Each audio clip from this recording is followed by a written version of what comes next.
The story of Jonah has always been treated as enigmatic. It's a very difficult story to understand.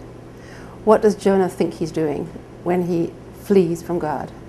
God sends him on a mission to Nineveh, and we don't know at the beginning what the mission is. He's simply to go and cry out against Nineveh.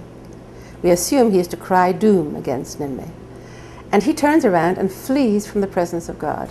And in the course of his flight, he goes onto a ship, and there's a shipwreck, and a fish swallows him. And in the end, he prays to God, and he's thrown back onto land. What is all this about? Everyone understands that you can't flee from God. It's no biblical character flees from God other than Jonah, because it's elementary that God is everywhere, the biblical God is everywhere, and there's no place you can go away from him. And so what I'm trying to understand here is, what would the opposite of fleeing from God be? What is it that Jonah doesn't do? What is it he wants to get away from? What he resists? And it seems to me that the expression is to stand in the presence of God. That's what God wants him to do, to stand in the presence of God. And that very biblical expression, to stand before God, I think means something like standing in the place between death and life, and acknowledging that one has no security. Acknowledging that one is not firmly in life, but there's somewhere on a line between death and life, and that anything can happen at any time. And Jonah can't tolerate that position of standing. It's an unbearable position for a human being. We talk about the existential anguish of that position. And Jonah, I see as someone who is allergic, is actually deeply allergic to that kind of standing in uncertainty. Uncertainty is something he can't bear, the uncertainty of death life. And he would really rather die. And he expresses a death wish more than once.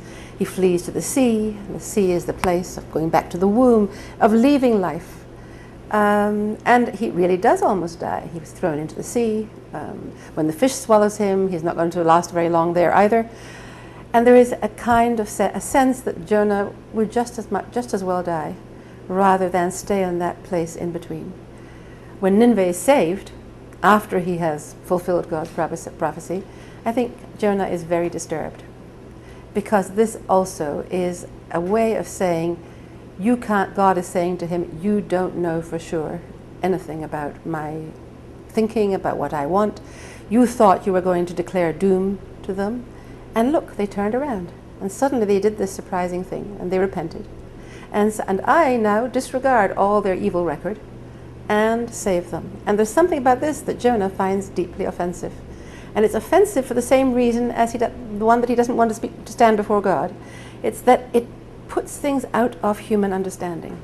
It puts things away from human understanding, so that Jonah is left really quite angry. And he's angry because things are not clear. Because an evil person should die, a good person should live, and that's not the way the world is. These evil people in Nineveh, there they are prospering away, and here he is not at all sure of where he stands in the world. And that's the situation, that's the basic situation of the need to stand on uncertainty and the need to cry out to God from that place. Standing before God is another expression for prayer. So it's a way of saying that you pray when you recognize your existential uncertainty. As soon as you feel very certain of yourself, then there is no impulse to pray to God.